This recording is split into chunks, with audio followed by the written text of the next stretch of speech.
Hello and welcome in. It is another edition of the Magic Valley Prepcast live on the IdahoSports.com YouTube channel, Facebook page, and X account. We bring this to you every Friday, 3:30 Mountain Time, as we get ready to talk about the biggest stories happening across the District 4 landscape in Idaho high school athletics. My name is Brandon Baney. Let's bring on our District 4 resident and expert, Scott Burton, a.k.a. Buttermaker. Yo, what's up, Scotty? I got to make sure I turn the right way or I'll get my mic cord all messed up. Hey, just representing little Chico's bail bonds today. And if Buttermaker doesn't give it away, then I don't think you're American. Yes. Again, this is part of Hollywood. It's not a month anymore. I mean, it's Hollywood season for Scott Burton. Every week, Scott is wearing some of his finest sports movie or TV show memorabilia. And the goal every week is to try and guess which show or movie he is referencing. Scott, last week, did we have anybody guess the correct answer? Anybody email into you, Scott? Yeah, I had a few come in and just basically just start quoting lines from Major League, because that's what we started doing. And so then it just became kind of this little back and forth battle of who can come up with the next line. So yeah, people caught on real quick and agreed that Major League was one of the better sports movies around. So, did you have any dissenting opinions on Major League 2? Not a ton. There was a little bit of dialogue about it, but I think the overall consensus was okay. I mean, it wasn't Caddyshack 2, but still, it's a big separation. Right. But it was a lot of fun. This one here, one of the OGs of baseball movies, as far as I'm concerned. Yeah, no doubt about it. Your front of your jersey almost gives it away too. So we'll try and not show that in the camera too much. Better not show that. It'd be bad news if I did. Yes, indeed. So on that note, nothing but good news on this week's edition of the Magic Valley Prepcast, because we are right in the thick of the fall postseason chase. We had our first state championship events wrap up this past week with state golf. We have state soccer taking place next week, state football, state volleyball the week after that, cross country's in there. So we have got a lot to talk about here. This is going to be more kind of just results-oriented shows here for the next couple of weeks, as we are just talking about all the results that happened, Scott. So without further ado, here we go. State golf took place this past week. The 6A state tournament was held at Red Hawk, which is in Nampa. The 5A tournament was held at Purple Sage in Caldwell. In terms of 6A golf, it's only Canyon Ridge from the Magic Valley, and that is changing. Remind me again, Scott, Canyon Ridge, are they moving down in all sports next year to 5A? Pretty close. I'm not 100% sure exactly if it's all of them, but I think boys soccer is staying up. They're always competitive there. And that might be the only one. But like golf probably. You know what? Golf, they may be staying up as well. Okay. So you know what? Let me find out for 100% sure before I start, with all these canards and I'm misinformation. So I'll find out. Good. Okay, well, we'll circle back and check in on that next week. I do know Canyon Ridge is moving down for most sports to 5A. All of the 5A athletic directors signed a letter supporting the decision, essentially. So the ITSAA board at that point says, well, if everybody else is okay with it, we'll hop on board. So anyways, 6A golf for Canyon Ridge for the time being. The Canyon Ridge girls qualified their entire team to go to state. The Canyon Ridge boys did not, out of districts. So the Canyon Ridge girls take 6th place overall. Rocky Mountain, the overwhelming favorite, they ended up winning by 13 strokes, I think, over second place Coeur d'Alene. So really the story is, did we have any individuals place in the top 10? And I think you have to start with the girls' side, where we did see the highest ranking placer from the Magic Valley in 6A. Danica Humphreys of Canyon Ridge takes second place overall, Scott. She finishes 6 strokes back of Coeur d'Alene's Ella Wilson, the defending state champion. So Ella Wilson goes back-to-back 2 under par. Humphreys was second at 4 over. It's pretty good. Yeah, not bad. I was looking at some of these scores, and obviously Ella, the only one to shoot under par. I mean, 69, 71, right? 75, 71. I mean, the consistency that these kids are playing with, is incredible. And I mean, you take us, for example. Yeah, we'll go out and shoot a 73, and then the next day we'll shoot a 93. So it's and the game of golf is really, that's what it's all about, is just how consistent can you be. And these kids are absolutely incredibly cool under pressure. We'll see more of that in when we talk about the boys and into the 5A as well. But congratulations, that's a great job by Ella in from Coeur d'Alene. And then Danica, man, just 6 shots back. Not a bad effort at all over the weekend. So, nicely done. I think the rest of the state will applaud that an athlete from North Idaho and an athlete from the Magic Valley squeezed out all of those Boise area athletes, right?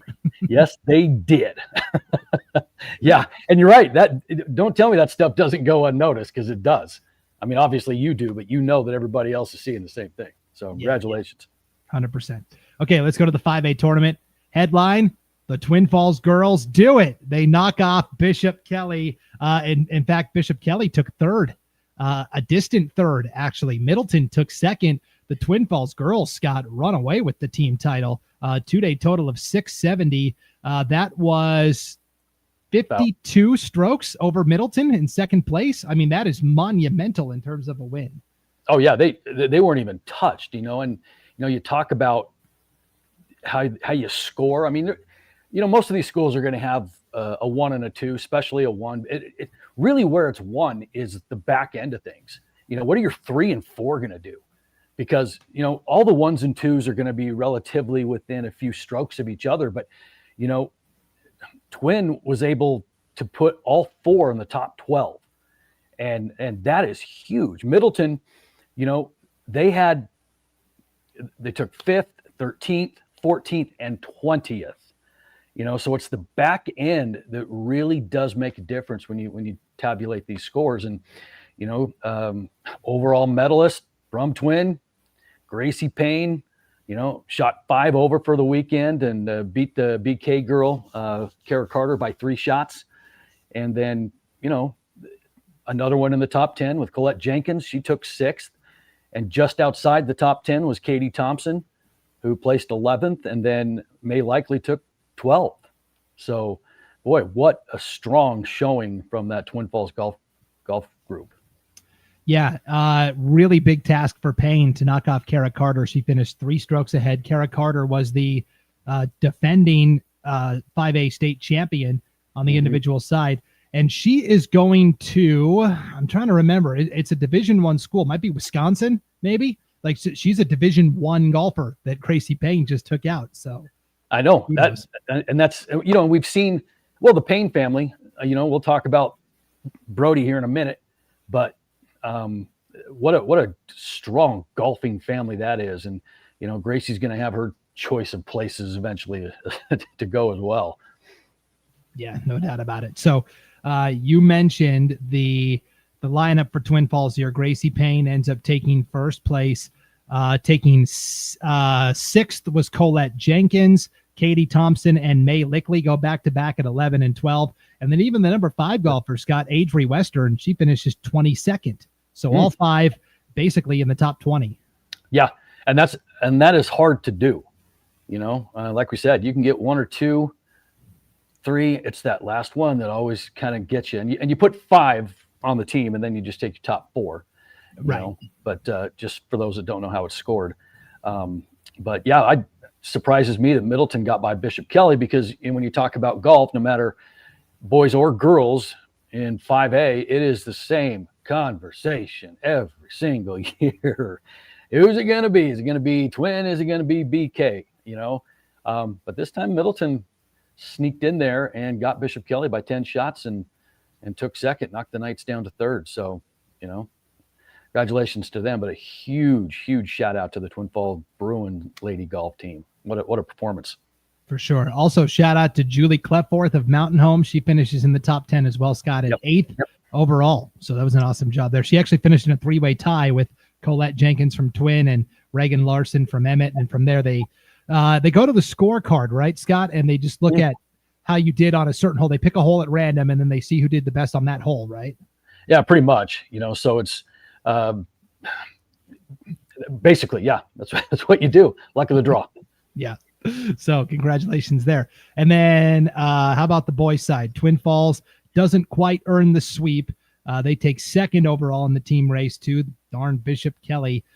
Bishop Kelly wins by 32 strokes over Twin, but the Bruins do take home the second place trophy overall. Jerome finished 12th overall in the team competition on the boys side as well. And then when you get to the individual finishers here, Scott, again, a pretty good showing from the Twin Falls boys. Brody Payne, the top finisher at 7th overall. Braden Scott also hits the top 10 right at number 10. Yeah, great job by Twin. James Dunn just outside of that, sitting in 12th. And, Twin's got some good golfers, but when you have Bishop Kelly taking 1, 2, and 3, nobody is going to touch them. I mean, talk about a juggernaut. And, the winning score was 2 under par. Aiden, say that one for me. Aiden Zentanai. There you go. 2 under par, the only golfer to finish under par in the 5A tournament, and Charlie Hilvers +3, Dan Moody +7. And BK number 4 was Cal Pape, finished 28th. But when you've got the top 3, then you can afford to have that 4th guy back just a little bit. Yep. So congratulations to Twin Falls there, bringing home the second place trophy. And again, as a reminder, it's only 6A and 5A golf in the fall. 4A and 3A is in the spring. Scott, I've already looked ahead to the 2026 4A, 3A state golf tournaments. 4A tournament location still to be determined. Homedale is the host school, so you would figure, I don't know, somewhere in the Treasure Valley. The 3A tournament's going to be at Scotch Pines Golf Club in Payette. You ever been there? Nope, I have not been there. Okay. I have not, but that would be fun to go. Take some of our kids up there and play around this summer and say, hey, this is where we're going to be. That'd be kind of fun. No, sorry. So Scott, this is for the spring. This is for 4A. Okay. Yeah. I misunderstood. Yeah. I misunderstood you. So, yes. Well, then maybe those guys should do it. Yeah, take them up there. But no, I've not been there. I have not played up there at all. Maybe Declo will let you go with them to the. Okay, fine. Yeah. So yeah, the weird guy in the back. That's Burton. 4A, 3A tournaments this spring. So we'll have more golf to talk about later on when things thaw out a little bit. So yeah, I tell you that moving 6A, 5A to the fall has been, man, it's been a blessing. It has been awesome, because everybody used to be in the spring, up until recently, and it was miserable. It was absolutely miserable. Practice, matches. If you got 1 or 2 good days, you were lucky, and the wind wasn't blowing 35 miles an hour. I still feel bad for the 4, 3, 2 A's doing that in the spring, because it is terrible weather. Yeah, it's tough for sure. So let's move on to the other sports that are still competing in regular season or district tournament play. Scott, let's check in football real quick. These are 2 teams that we're probably not going to talk about, again this season, just because they're kind of playing out the string. Playoffs probably not in their future, but man, they got together last Friday night for a really fun Great Basin Conference matchup. Your Jerome Tigers and the Burley Bobcats. It was a battle of winless teams. Somebody was going to get their first win of the season, and it was Jerome. 35-28, game-winning touchdown comes with just 13 seconds left on the clock. Take us through it. Yeah, no, it was a fun, entertaining game, and when you've got a football program that they're doing everything right. They are good kids. They're good students. They're just that big, I mean, we just don't have any dudes, but they're such good kids that you're always just pulling for them, and they came out and actually punched Burley in the mouth real quick, 14-0 like that. And best start they've had all season. The problem is they've been able to score some points, but they just are giving up way too many because, like I said, they just can't physically hang with a lot of these teams. But, Burley came back, took the lead, and then it really became back and forth at that point. Burley had gone ahead. We had tied it, and now it's a tie ball game. And 13 seconds left down the sideline. Our little sophomore quarterback, Benjamin Landry, just chucks one and hits Van Tassel in stride into the end zone. And then everybody lost their collective minds because it's like, oh my gosh, whoa, this is going to be awesome. And the thing is, it's Coach Bishop is an amazing coach, coached in Kimberly forever and had all those great teams. But when we took him over here, he knew what he was up against, and we talked a little bit about kind of why things are the way they are and just kind of, the way the student body, demographic, socioeconomic. I mean, we've talked about all of that. He knew what he was coming into. And boy, I tell you what, he has been amazing with these kids and teaching them kind of the right way and to be good people when they lose. And the last couple of years, I mean, they won last year, but it was at Caldwell. And they won the year before that, but it was at Mountain Home. So when you kind of look at the last time those kids were able to win on their field, it's been a minute. And that was really cool to see. And our community was awesome. And they stormed the field afterwards just to show these kids that, hey, we still are with you no matter what. And so it was pretty cool. And tonight's senior night for us. Yep. Against Caldwell, right? Yeah, against Caldwell. Yep. And then at the end, after the game, our seniors will do what we call the last 100 yards, and a pretty cool deal that we do for our seniors after the game. Yeah, pretty awesome. A chance to get 2 wins in a row, really set the tone for the offseason here for the Jerome Tigers. Now, Scott, you're going to have to clarify Landrian, the sophomore QB, threw 3 touchdown passes. Trey Smith ran for 2 touchdowns for Jerome as well. All 3 touchdowns went to Van Tassel's. Sophomore Tayton Van Tassel had 2 touchdown receptions. Senior Zayden Van Tassel, 8 catches, 98 yards, and the 1 touchdown. So was it Big Bro or Little Bro that caught the game-winning touchdown? Little Bro got it. And Big Bro is actually leading the state in receiving. And Little Bro stole the thunder right at the end. And, you talked about Smith, the running back. I mean, you remember, back in the day, what Tom Rathman from the 49ers, fullback, just would lead the way for Roger Craig or whatever. But he had the pads and the kind of the up behind him, almost the neck thing behind him type neck deal. Roll. Yeah, but it was almost like that with Smith. And he's one of the bigger kids. You just put him in the backfield, and he's got his pads up high here, and just barreling over people. And I mean, it was fun. It was fun to watch. Finally got the ball rolling on the ground. But that's what Smith looked like. It reminded me of Rathman. Well, I mean, when the season started, Trey Smith had an offensive lineman's number. So it gives you a good idea. That tells you something. Yep. Took him up right off the line and said, all right, you're just going to create your own holes now. Here we go. Yep, no doubt. So congratulations to Jerome. And now Burley will have a chance maybe to get their first win of the season. I'm trying to remember do they play Mountain Home this week or is it the following week? But that is kind of like the last opportunity for Burley maybe. Oh, they play Twin tonight, so that's going to be a tough one. But Mountain Home next Friday. That's going to be a big game between 2 teams that can try to avoid going winless in the conference. So that'll be a big one next week. Yep. Will. So we'll see what happens down the end because we're 2 weeks away from wrapping this whole regular season up.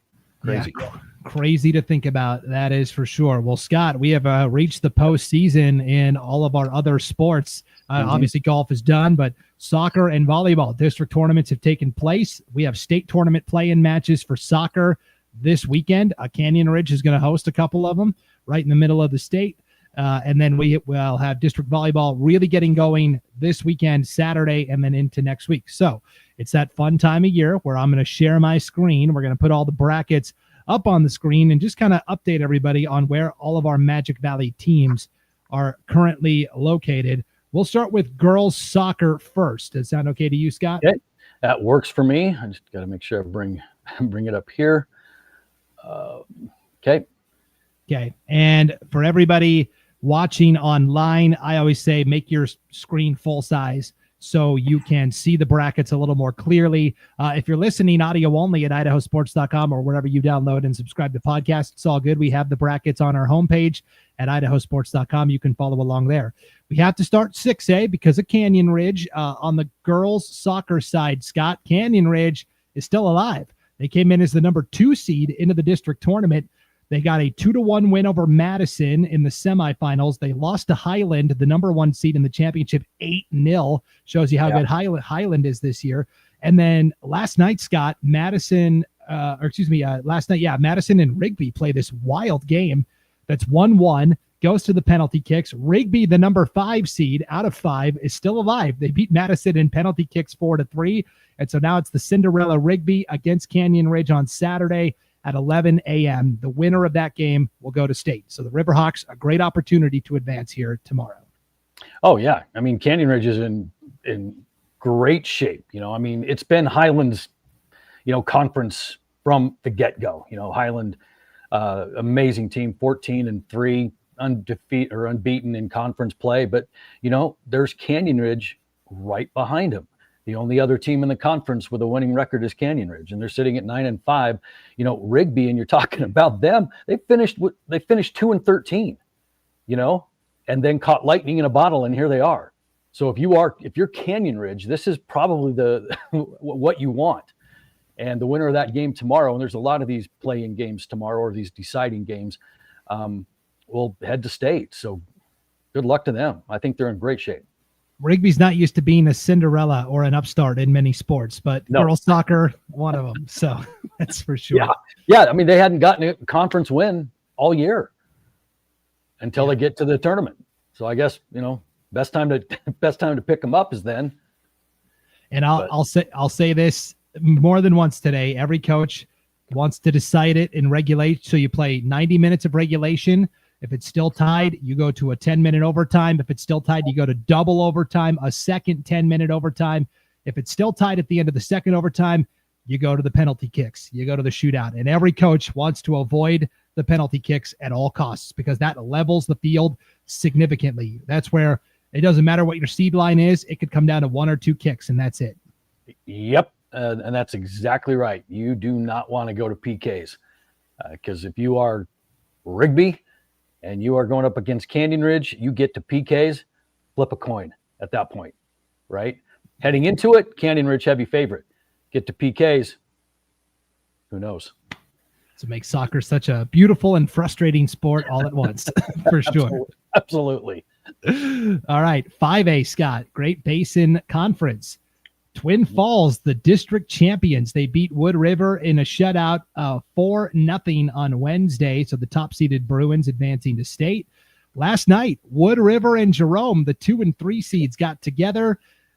Double overtime game, Scott. It didn't go to PKs. Wood River said, absolutely not. We're going to decide this thing in the double overtime. They get the 3-2 win. They get the game-winning goal right before the second overtime expires. And so Wood River, do they advance to state? No. They advance to a state play-in match. They're going to play Moscow, the second-place team from the north, at McCall Donnelly High School on Saturday. Moscow, by the way, lost to Sandpoint on penalty kicks in their district championship game. So Moscow is going to be very motivated here against Wood River. Yeah, that's going to be a long, well, I don't know how far Wood River is from McCall, but we were that close to knocking off Wood River. Wood River's a really good team. I mean, they're 13-6 on the year. they're solid. They went state last year, but 2 in barbecue for them. So they're poised to get back. They've got some really good some good soccer players, but boy, they got a gift yesterday. It was 2-1 Jerome at the half, and into the second half we go, and their second goal came on just kind of a flubbed mishandle in the net, and it goes in, and we're tied at 2. And then at that point, get down to, go to overtime. So, but yeah, congratulations to them. Hopefully they do well in McCall tomorrow. But you're right, Moscow is going to be primed and ready. Yep. I looked it up, Scott. Moscow is about 3 hours from McCall. Wood River is about 4 hours. Okay. So Moscow will have the travel advantage. Boy, somebody from the north will have the travel advantage. That never happens in Idaho. So yeah, no kidding. You got to be burrowed away like Wood River to basically make it. For the north. Yeah, no kidding. We were talking, last night at one of the other games that we were at. It's like, gosh, if we can pull this off, what a great excuse to go to McCall for the weekend. Yeah, there's a lot worse places you could be. That is for sure. Right. All right, let's go to 4A, the High Desert Conference. And remember, there's only 6A, 5A, 4A in soccer. If you're a 3A or 2A school, you got to play 4A. That's your choice, basically. 4A, Sun Valley Community School, the Cutthroats, the number 2 seed. They knock off Kimberly last night in the district title match 3-2. Kimberly now has to turn around and play Wendell, the 4 seed. Wendell defeated Buell, the 3 seed last night, 1-0.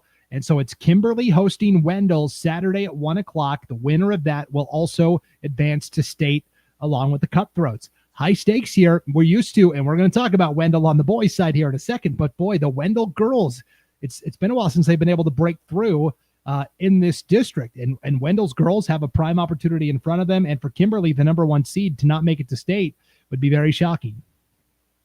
Yeah, absolutely. I mean, you look at the community school in Kimberly. Those are 2 of the better teams, in the state. Kimberly coming in as the overall 2nd ranked team in the state, and the Cutthroats, the number 5 team.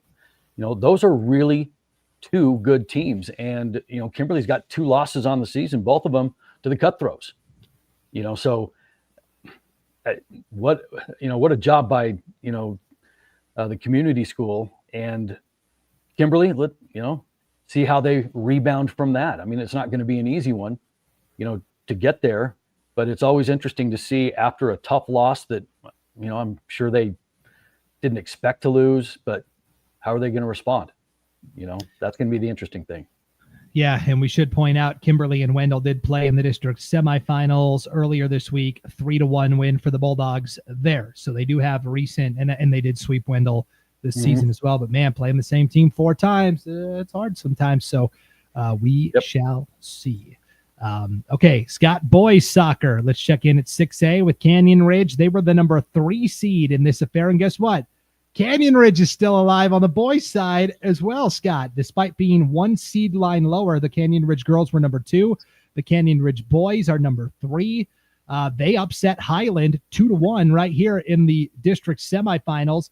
They get to the championship against a very good Thunder Ridge team. They fall 4-1. And now Canyon Ridge gets to play Highland again. But the difference is they have now inherited the home field advantage because they beat Highland earlier in the tournament. So Highland's got to hoof it to Twin Falls tomorrow to play the Riverhawks at 3 o'clock. So this is going to be a doubleheader for Canyon Ridge. The girls are going to play first against Rigby, and then the boys will follow against Highland, and Canyon Ridge could double dip maybe at the 6A state soccer tournament. Oh, that would be awesome if they could do that. I mean, it's bumping up to 6A and playing that schedule, and then all of a sudden now we're shot to go to state in both. And, Highland's not going to be easy, obviously. I mean, they played before and lost 3-0 to them early on. Ended up getting a tie with them kind of towards the end of September, but beat them, like you said, and that gave them a little bit more confidence. So you can see kind of over the course of the year how they've gotten a lot better. This Canyon Ridge team is, they're no joke. They are always skilled year in and year out. They've got some really good soccer pipelines over there. And, and I mean, they do have, and be careful as I say this, but they do have the refugee program over there as well. And so they get a lot of this influx of kids that are just absolutely awesome at soccer, and they love it, and they're great kids, And so Canyon Ridge is, man, primed and ready. That's a good squad there. Yep. And you talked about early on about, them moving up, moving down. This was the one sport that came up with the ADs. It's like, hey, they probably should stay up here, So, but they're good. Good luck to them. Yes, good luck to the Riverhawks girls and boys on Saturday. 5A Great Basin Conference. Scott, Wood River, the number 1 seed, advancing to state. They defeat Twin Falls in the championship 4-0 earlier this week. It was a rough night for your Jerome Tigers, man. They lose on the girls' side 3-2 in double overtime. They lose on the boys' side 2-1 to Twin Falls, and so Twin Falls also advances to state. There is no play-in match this year for District 4 at the 5A level. So Wood River and Twin Falls are the 2 teams headed to state. Yeah, this Wood River team, they cruised. I mean, they are ranked number 2 in the state. They took second last year at state. They lost to Valley View 3-1 in the championship game. But this is a really good Wood River team that, has a little chip on their shoulder from last year. They entered as Max Prep's number 1 last year and couldn't bring it home, but they are good. They're really good. That Twin Falls Jerome game, boy, what a heartbreaker that was. And there was some controversy involved with it as well. Jerome was leading 2-1. Jerome was leading? Jerome was leading 1-0 with about 8 minutes shade under left to play, second half, and controlling the tempo, controlling the game. And our goalie gets whistled for handling the ball outside of the penalty area. And so that gave Twin a free kick, which they converted because it was point blank. And then everything shifted momentum-wise for the next couple of, there's only a few minutes left. And then they got a cheap one at the end and then tiptoed out of there with the win. Looking back at the film, he wasn't out of the box. And it was one of those calls that just, mistakes happen, but that one was costly. And it's too bad. Yeah, boy, that's tough. And like we talk about, referees make mistakes all the time. And I'm sure Jerome's coach would say, hey, we still had a chance.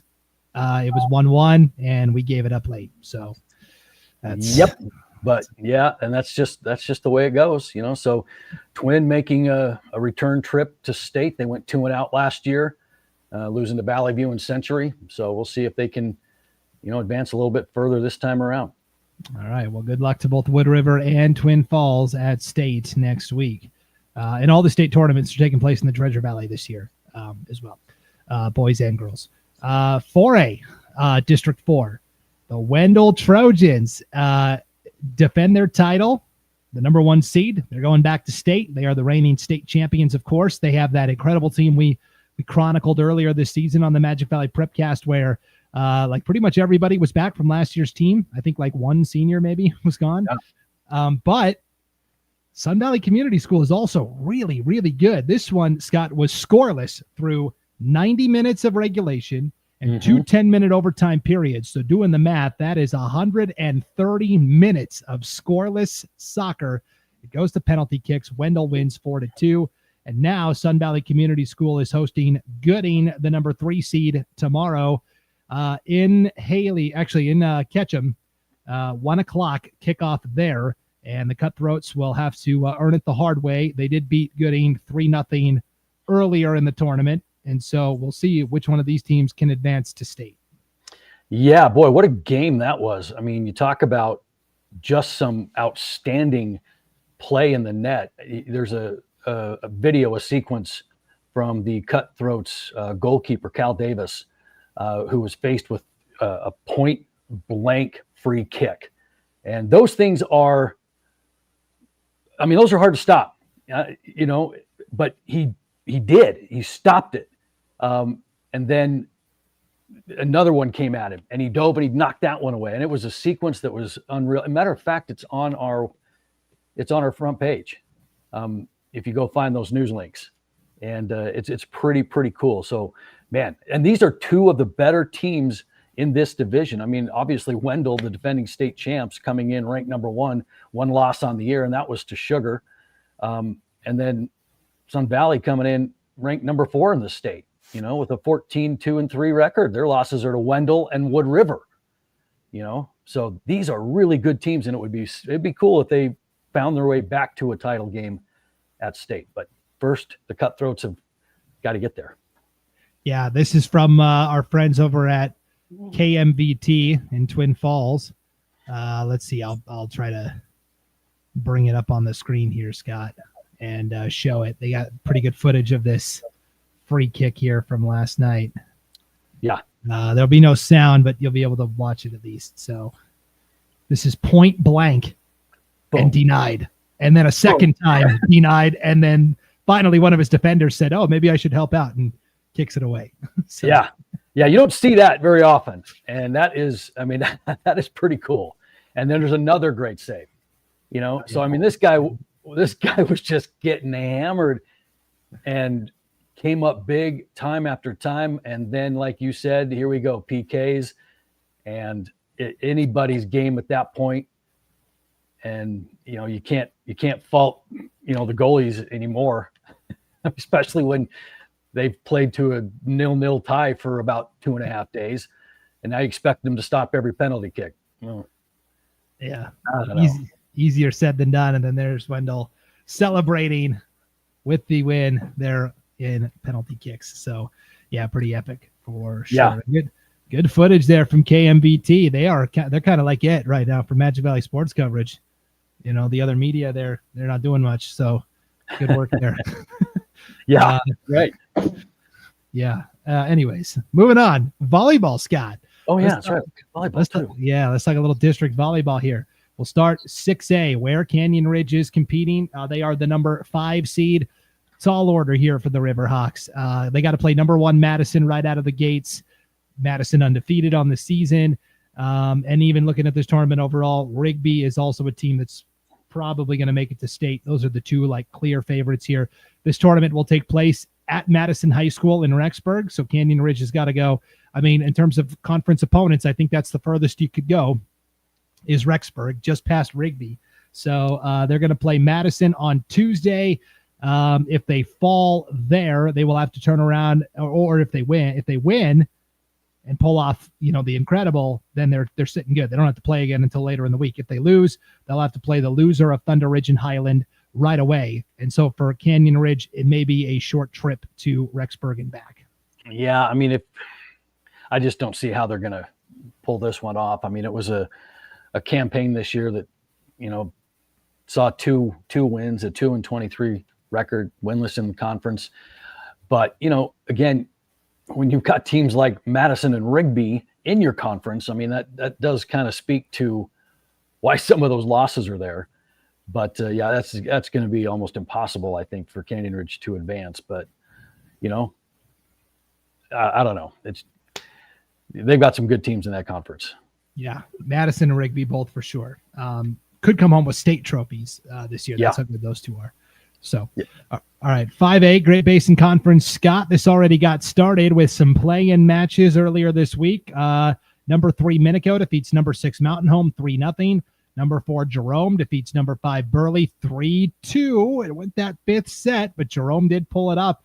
Scott, I kind of like this. You guys have done away with that really big clunky bracket where all 6 teams get to do the double elimination, and it's like whoever was the highest seeded semifinal loser gets a bye, and then that thing was like a headache. So tell me about it. It's just 4 teams left now. Jerome, number 4 Jerome at number 1 Wood River Monday night. Number 3 Minico at number 2 Twin Falls also Monday night. Wood River and Twin Falls are certainly the 2 favorites coming in. What would Jerome and or Minico have to do to steal one of these 2 bids to state? Well, yeah, I mean, volleyball's one of those games to where it isn't always about who plays better offensively. It's like, how many mistakes do you make? Because when it comes down to it, it's about serve receive. And if you can't pass the ball at a serve receive, then you can't do anything else. You know, you certainly can't set it, can't hit it, because you're scrambling the whole time and everything's a free ball.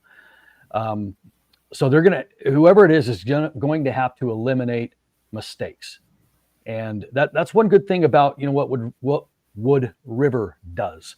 They're solid. They're great serve receive. They don't make many errors, and they just kind of sit around and wait for you to put it in the net or to hit it out or not get that serve up or whatever the case is. And Wood River, coming in with a 14-12 record, ranked number 5 in the state, but that is so misleading because they have got some solid losses, including number 1 ranked Shelley and 5 Utah powerhouses they played. That's a good team. And, Ellie Sandos leads the team in just about every category and one of the top hitters in the state. So not only are they really good defensively, they can swing it too. So if Twin, Jerome, Minico, they're going to have to have a high hitting percentage, because you're not going to be able to make offensive mistakes at the net. But then you have got to find a way to control Ellie and not make errors yourself. Twin Falls comes in. I mean, talk about a run last year from the Bruins. They went into the state tournament as the Max Preps number 8 last year. Nobody even gave them a thought. And what do? They go on a run and they win the whole dang thing. So they're coming back as defending champs, but it's a new look for them. I mean, they've got a new coaching staff, obviously a new crop of girls coming in, led by, Millie Western, one of the top hitters in the state in 5A, Twin Falls with a 13-12 record. Minico's gotten a lot better. They got a couple of girls that can swing it. Jerome was really, really improved. What Jerome is lacking is they're just lacking that 6-foot girl that can jump out of the gym on the outside. And just that lack of consistent offensive striking power is what's missing. And that's tough to overcome, because if you can't attack at the net, then you're forced to figure out how you're going to score, because now you're on the defense all the time. So it's going to be tough for, I think, anybody to take down Wood River, but that second spot is what I'm really, really interested in, so we'll see how it plays out. And yet Wood River went 9-1 in conference play this year. Their only loss was to Minico. Yeah. So we'll see. We'll certainly see there. Should be a lot of fun, though. I will say real quick, speaking of Wood River, Scott, I do some broadcasts for North Idaho College up here in Coeur d'Alene. And they, of course, have a great volleyball program. Really high impact freshman on this year's team from Wood River, Cynthia Reyes Valencia. It's been really fun to watch her play. She's come in as a freshman and stepped into the starting lineup and done a fantastic job for them. So that's right. Yeah, I remember watching her when they came to Jerome, and I'm like, man, that's a freshman. Wow. I can't wait to see how that talent develops over the next 3-4 years. Yep. So she is playing at North Idaho College and thriving for the Cardinals. Yeah, good for her. I mean, I remember, like I said, I remember when she was playing in Jerome. I was like, man, she's good. Yep.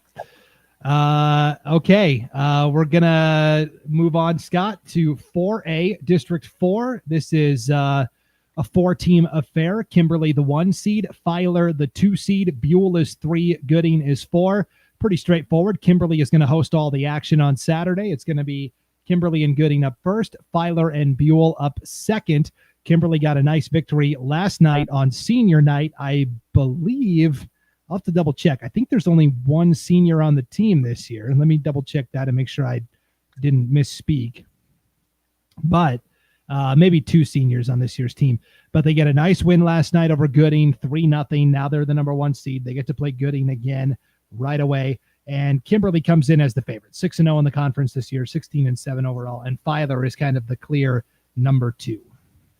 Yeah, that's probably the best summary right there. It's Filer and Kimberly, the only two teams in the conference that have a winning record. I mean, Buell could, make some noise. Gooding is, struggled a little bit this year. Doesn't have a conference win, but this is a Kimberly squad who took third place last year and bringing some girls back, and they know what it takes to get there. They've got the experience. I mean, right now, statewide, I think they're ranked number 4. But like you said, undefeated in conference play, and that's huge. Filer, they could challenge. I mean, they've got a couple of really good net players in Brooke Parker and Kiana Montreal, and they can cause some problems at the net. And I've seen them play, and they're pretty good. But to take down Kimberly is going to be a real tough order. And if whoever gets to that play-in game, let's say it goes chalk, and Kimberly wins, and Filer gets to that play-in game in Pocatello on the 25th, I like Filer going to state. I like both of these teams. Yeah, it would be against probably either South Fremont or Sugar Salem is who they would have to defeat there. And boy, if you could deprive the Diggers of a state tournament appearance, I mean, that would just make it that much sweeter. Yeah, sure. They're kind of like the Bishop Kelly of the East, right? It's like, man, they should just go have their own. Just, go be alone. Yeah, for sure. I think that's our podcast title. Go be alone. Be alone. I like it. All right, Scott. 3A, District 4 and 5. Remember, this is Declo and Wendell merging with, Malad, Aberdeen, West Side, Soda Springs from the east. Next year, I think District 4 is going to go back to its own conference, the Canyon Conference, because Buell is dropping down. So it'll be Buell, Declo, and Wendell next year. And I think they're going to just have a 3-team conference. I could be wrong on that, but I think that's what they're planning on doing. So for now, though, we'll enjoy this amalgamated bracket, as it were. Not everybody played the same number of conference matches. This, I don't know. And it's every sport, it seems like Declo fills out its full portion of the schedule. And I'm not trying to single anybody out here, but Declo does the home and away. Wendell just does not play the same number of conference matches as everybody else. And so they seed their brackets based on max preps. We talked about this last year with girls basketball. It was actually to Wendell's benefit. My thing is if you're going to join a conference, then make that commitment. Sign up for the full slate of the conference games. That's just where I'm at. So because of that, Wendell, you could argue if Wendell had to play the same number of matches as Soda Springs, maybe these two seeds are reversed. Ultimately, this doesn't matter too much because they're both having to play at Malad anyways. But Wendell does get the higher seed here. They're going to play Soda Springs, and then Declo is going to play Aberdeen on Saturday in the 3-versus-6 matchup at West Side. If Wendell wins, they will have to turn around and play Malad immediately afterwards. Same with Declo. If they win, they're going to have to play West Side immediately after. And Malad and West Side, heavy favorites in this tournament. Yep, exactly. This one, I just don't see how this one is not going to go chalk. I mean, first of all, taking down Malad is going to be difficult for anybody. But West Side is no slouch either. I mean, they're coming in at an 18 and 10 mark. And it's just a clear-cut difference between 1, 2, and then everybody else, as far as I'm concerned. So I just don't think anybody's going to catch them. And, Declo and Wendell, hey, good luck to you. Yep. All right, Scott, we have our first comment in the chat here. It is from our favorite Graham from Hagerman, Stacy Butler. We're driving to Arco for the Butte County Hagerman football game, listening to our favorite Prepcast. Oh. Go Lady Knights and Coach Katie Knight, seated first in the conference and hosting the tournament. Yeah, let's get to it, Scott. This is the good timing. Yes, the Class 2A District 4 tournament. This is going to be taking place at Hagerman. They are the number 1 overall seed. Valley is the 2 seed. Murtaugh is 3, Oakley 4, Lighthouse Christian 5, Glens Ferry 6, Raft River 7. They are all guaranteed spots in the double elimination part of the bracket. We do have one play-in game, number 8 Sun Valley Community School against number 9 Shoshone. They will play tomorrow at Hagerman. The winner will then have to play the Pirates later in the day. So here's the schedule for tomorrow. Sun Valley Community School in Shoshone will play in Hagerman at 1. Oakley and Lighthouse will play in Hagerman at 2:30. And then Hagerman will play the winner of that play-in match at 4. Same thing at Valley. Valley is going to host the 4 teams on the bottom of the bracket. Murtaugh and Glens Ferry will get it started at 1. And then Valley and Raft River at 2:30. Hagerman goes undefeated in conference play this year, Scott. Kind of a young team still. They've got the Chisholm girls that are both sophomores that are really impressive. And then literally, Scott, you had a 3-way tie for second. Oakley, Murtaugh, and Valley all went 6-2. So I don't know. I feel pretty good about saying Hagerman's going to advance to state, but who takes that second spot is going to be really intriguing. Yeah, it's exactly right. There are 4 teams here that are really good volleyball teams. I mean, Hagerman leads the way, and you talked about the Chisholm girls. You know, Ava on the outside, one of the top hitters in the state in both kills and hitting percentage. You know, defensively, younger sister is leading the way, one of the best in the state there defensively. I agree with you. I don't see Hagerman falling. This is a really good Hagerman team that, you know, let's put them through and let's look at that second spot, because you've got Oakley, Murtaugh, and Valley all right there, all kind of beating each other up. And you can almost flip a coin. Who's going to get hot there? And this is going to be a real fun tournament, because I look at that bracket and that looks like a bracket. You know, when I was a kid and I would sit at the kitchen table on cold winter days when I couldn't be outside, and I would draw brackets. This is what I drew as a kid, like all the time. I mean, all the time. And I would just plug in like some NFL teams, and then I'd sit there and I would flip coins, and it was like best of 7. Oh, they won. Okay. And I'd pins. I did that all the time. And I think I just explained a lot about my mental state. And I kind of just went off on a tangent, reverted back to childhood, but this bracket I really, really like, with 4 really good teams involved. This would be a fun tournament.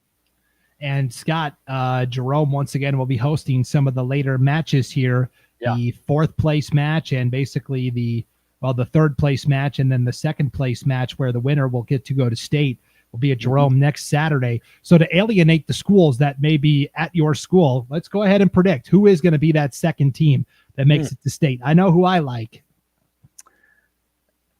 You going chalk on it? No. Yeah, because you're going. I think I know who you're going with. I bet you are taking Oakley. Give me Oakley. Yep. I think so. That's kind of what I figured. You know, it's gonna be fun. You know, we host these games for this conference every year in volleyball, boys basketball, girls basketball. And man, they are so much fun to be a part of. And I can't wait for next Saturday when I can sit there on the mic and do my thing for them and watch some really good small town communities come into our gym and just go bananas. It's gonna be so much fun. Yep, can't wait. So good luck to all of the teams involved there in the Snake River Conference. And then Scott, we wrap up with the Sawtooth Conference 1A District 4. There is basically 1.5 bids available to state here. Cary comes in as the number 1 seed. Hanson is the number 2 seed. The Huskies, Castleford 3, Dietrich 4, Richfield 5, and Camas County 6. So Castleford is going to host all the action on Saturday. A little double dip. It's going to be Richfield and Dietrich, the 5 and the 4, first at 6 o'clock. And then the Wolves will take the floor at 7:30 against the Mushers of Camas County in the 3 versus 6 matchup. And then Cary and Hanson kind of sitting back with the first round buys. And then Cary will get to host those semifinal games on Monday. And then action moves to the College of Southern Idaho there. Cary is a team, when you look at their overall record, you know, you're going to see basically, 11-9. And you're going to go, well, that's not so great. But they went 9-1 in conference, and they played a pretty difficult non-conference schedule. They went to the Butte County I Pink I Can tournament and played some really good fellow 1A teams like Mackey, Horseshoe Bend, Ledore. I mean, so this is a team that is fairly battle-tested this season. Their one loss in conference did come to Hanson.